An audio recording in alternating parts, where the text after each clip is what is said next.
नमस्कार दोस्तों, संध्या वंदन की श्रृंखला में आप सभी का स्वागत है। और आज हम यहाँ पे कुछ क्वेश्चन करने वाले हैं जो कि हिस्ट्री ज्योग्राफी से रिलेटेड होंगे, क्योंकि बहुत दिन से हम आयोग के लगातार क्वेश्चन कर रहे थे। तो मैंने सोचा कि क्यों ना इस बार थोड़ा सा अपना फ्लेवर जो है वो चेंज किया जाए। चलिए, एक प्रश्न है जो कि ऑलरेडी पूछा गया है प्रीलिम्स में। प्रश्न ये है कि कौन सा युद्ध का जो जोड़ा है मुगल मराठा कालीन है। अब मुगल मराठा कालीन से ऐसा मत समझना कि मुगल और मराठों के बीच हुआ है, वो उस ड्यूरेशन की बात कर रहा है। मतलब लगभग वही 16वीं से और 17वीं शताब्दी के बीच की यहाँ पर बात करता है। 16-17 सेंचुरीज की यहाँ पर बात कर रहा है। तो ये सारे की सारी जो लड़ाइयाँ यहाँ पर लड़ी गई हैं, तो ऑलमोस्ट देख सकते हो 15-15 वाले 16 सेंचुरी और 16 वाले जो है वो 17 सेंचुरीज के हैं। अब आपको पूछ रहे हैं कि मैचिंग कौन सा है। तो देखो, स्टार्टिंग से करते, चौसा का युद्ध जो है 1538 बोला, जबकि हो नहीं सकता, 1539 होगा। कन्नौज जो है 1539 दे रखा है, तो ये 1540 हो जाएगा। ठीक। हल्दी घाटी के युद्ध पूरे 1576, तो ये ठीक है, ये सही है, 1576। खेड़ का युद्ध जो है वो 1707 होगा, 1707 होगा। एंड खानवा का युद्ध जो है, ये आप कमेंट करके बताइए, क्योंकि ये लड़ा गया थे तो बाबर के टाइम लड़ा गया था ना, बाबर वर्सेस राणा सांगा। ठीक है, बहुत इजी है, बहुत आसान है। हिंट दे देता हूं, पानीपत के जस्ट बाद इसको लड़ा गया था। पानीपत की पहली लड़ाई के बाद ये लड़ाई लड़ी गई। तो आई गेस आप लोग आंसर इसका बता देंगे। आप लोग कमेंट करके बताओ कि कौन से वर्ष जो है ये लड़ा गया था। ठीक है ना। चलिए, ये कमेंट करके बताना। तो बाबर वर्सेस राणा सांगा, तो ऑब्वियस सी बात है, इसमें ऑप्शन नंबर कौन सा चले जाएंगे, हल्दी घाटी यानी कि सी। और हल्दी घाटी के युद्ध किसके साथ लड़ा गया था, महाराणा प्रताप की सेना और अकबर की सेना ने लड़ा था, जिसमें से नेतृत्व किसने किया था, महाराणा प्रताप की सेना का जो नेतृत्व करने वाले बंदे हैं उसका नाम था हाकिम खान सुर, और अकबर की सेना का जो नेतृत्व कर रहे थे उस बंदे का नाम क्या था, मान सिंह। ठीक है, चलो आगे बढ़ते हैं, अगले क्वेश्चन की बात कर लेते हैं। इसका आंसर हो जाएगा ऑप्शन नंबर सी के साथ चलेंगे। दूसरा प्रश्न बोलता है कि 1928 में आयोजित सर्वदलीय सम्मेलन के अध्यक्ष निम्नलिखित में से कौन थे, Motilal Nehru, doctor M A Ansari, Subhash Chandra Bose, M K Gandhi, या इनमें से कोई नहीं। बहुत आसान सा प्रश्न है, ध्यान से समझना। अगर मैं इसकी बात करता हूं कि सर्वदलीय सम्मेलन, अब ये 1928 की बात कर रहा है।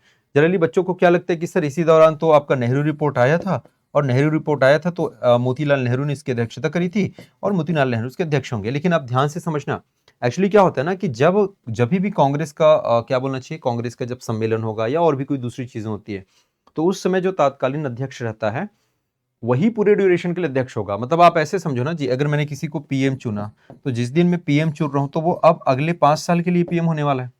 मैंने कांग्रेस का अध्यक्ष अगर किसी को चुना है, ठीक है ना, तो जैसे मान लेते 31 या 30 दिसंबर, जब भी है, जनरली इसी दौरान दिसंबर के अंतिम महीने में होता था, तो अगले अगले चुनाव तक यही आपके सीएम या यही आपके अध्यक्ष होंगे ना, यही मुखिया होंगे ना, जो भी और अगला चुनाव होगा।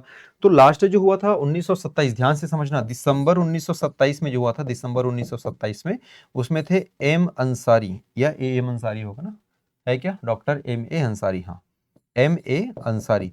तो एम ए अंसारी जो है उस समय अध्यक्ष हुआ करते थे, और यही अध्यक्ष थे जब बाद में आगे चल के मोतीलाल नेहरू बनते, क्योंकि ये तो सच है कि 1928 में मोतीलाल नेहरू ही बनेंगे। और आपको यहाँ पे 1928 जानबूझ के इसलिए फरवरी इसलिए दिया गया है क्योंकि भैया मोतीलाल नेहरू जो है बाद में जाके बनते हैं दिसंबर में, बट उसके पहले जो रहेंगे वो एम ए अंसारी। पहला जो सर्वदलीय सम्मेलन होगा उसकी अध्यक्षता हम अंसारी करेंगे, दूसरे का ये करते हैं, लेकिन आपको फरवरी वाला पूछा है तो ऑप्शन नंबर बी के साथ चलना है, doctor M A Ansari. All party conference अध्यक्षता डॉक्टर एम ए अंसारी। ठीक है, अगला प्रश्न, विश्व युद्धों के बीच वर्षों में भारत में सक्रिय क्रांतिकारी आंदोलन के संदर्भ में इनमें से कौन से कथन सत्य हैं। चंद्रशेखर आजाद ने अनुशीलन समिति की स्थापना की, भगत सिंह नौजवान भारत सभा के संस्थापक थे, प्रफुल्ल चाकी ने हिंदुस्तान रिपब्लिकन एसोसिएशन की स्थापना की, सूर्य सेन ने हिंदुस्तान सोशलिस्ट रिपब्लिकन एसोसिएशन गठित किया, सचिंद्र शान्याल युगांतर के संस्थापक हुआ करते थे। देखो, ये बहुत इजी प्रश्न है, हालांकि अगर आप ध्यान से देखेंगे तो, क्योंकि हमको ये पता है। अच्छा, सही स्टेटमेंट आपको यहाँ पर बताना है। तो देखो जी, अनुशीलन समिति की अगर मैं बात करता हूं तो यहाँ पर चंद्रशेखर आजाद नहीं हो सकते, है ना, ये बारिंद्र कुमार घोष और उनके दोस्तों ने, सदस्यों ने किया था। ठीक है, भगत सिंह नौजवान भारत सभा के संस्थापक थे, ये बिल्कुल सही है। प्रफुल्ल चाकी ने हिंदुस्तान रिपब्लिक एसोसिएशन की स्थापना की, यानी कि एचआरए, जबकि एचआरए की स्थापना किन लोगों ने करा था, सचिंद्र सान्याल हो गए, है ना, हमारे क्या बोलते हैं, खुदीराम, सॉरी, राम प्रसाद बिस्मिल हो गए, ठीक है, अशफाक उल्ला खां एंड ऑल, उनकी टीम ने किया था हिंदुस्तान रिपब्लिक एसोसिएशन। वहीं Hindustan socialist Republican association HSRA, तो एचएसआरए का गठन किसने किया था, गठन तो हालांकि भगत सिंह, लेकिन मुखिया कौन थे, चंद्रशेखर आजाद। कौन थे, चंद्रशेखर आजाद, तो इन्होंने इनका गठन किया था। हालांकि इसमें मतलब चंद्रशेखर आजाद मुखिया थे, मेन लीडर थे, वहां पे बस वो प्रेजेंट थे। पूरा जो दारोमदार हो भगत सिंह, सुखदेव, राजगुरु और अन्य साथियों के पास, जो नए क्रांतिकारी थे उनके पास था। ठीक है, तो ये वाला फैक्ट आप लोग जरूर याद रखना। तो इसलिए ये भी आपका गलत है और ये भी आपका गलत है। एंड सचिंद्र सान्याल युगांतर, तो ये भी आपका यहाँ पर गलत हो जाएगा, है ना। अच्छा, इसमें पी मित्रा करके भी आता है, ये रख लेना, पी मित्रा करके भी एक बंदा आता है अनुशीलन समिति में। देखो, सूर्य सेन ने जो किया था वो हिंदुस्तान सोशलिस्ट रिपब्लिकन एसोसिएशन नहीं था यहाँ पर, है ना। इन्होंने कुछ इंडियन आर्मी करके था, हिंदुस्तान कुछ तो इंडियन आर्मी करके समथिंग कुछ था। ठीक है, हिंदुस्तान रिपब्लिकन आर्मी ऐसा कुछ था, यस, हिंदुस्तान रिपब्लिकन आर्मी था। ठीक है, तो HRA करके कुछ था, कुछ तो था एग्जैक्टली इस टाइप से, हिंदुस्तान रिपब्लिकन आर्मी या हिंदुस्तान इंडियन आर्मी ऐसा कुछ था। ठीक है, एग्जैक्टली मेरे को याद नहीं आ रहा है, बट ये आप लोग एक बार थोड़ा सा देख लेना। तो कुछ आर्मी वाला जो संगठन है उसका स्थापना इन्होंने सूर्य सेन ने किया था, जो कि कौन से क्षेत्र में बिलीव, मतलब कौन से क्षेत्र में रहते थे, ये बंगाल वाले रीजन में रहते थे। और बंगाल वाले रीजन में ये इन्होंने चटगांव शस्त्रागार का एक विद्रोह जो हुआ था, मतलब शस्त्रागार को लूटा गया था, उसमें इनका प्रमुख नाम आता है और उसके कारण इनको फांसी भी दे दिया गया था। तो सभी ऑप्शन गलत है, केवल बी वाला आपको भगत सिंह वाला सही देखने को मिलेगा। चलिए, एक क्वेश्चन ज्योग्राफी से।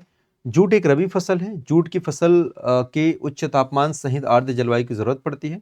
भारत में जूट की खेती मुख्य रूप से देश के पूर्वी क्षेत्र में सीमित है, ईस्टर्न एरिया में सीमित है बोलना चाह रहा है। ठीक है, चलो, तो यहां से एक चीज हम समझते हैं कि जूट एक रबी फसल है, ये आपका गलत है, मतलब विचार करना है ना। तो जूट रबी नहीं है, जूट कैसी फसल है, जूट जो है वो खरीफ फसल है, पहली बात।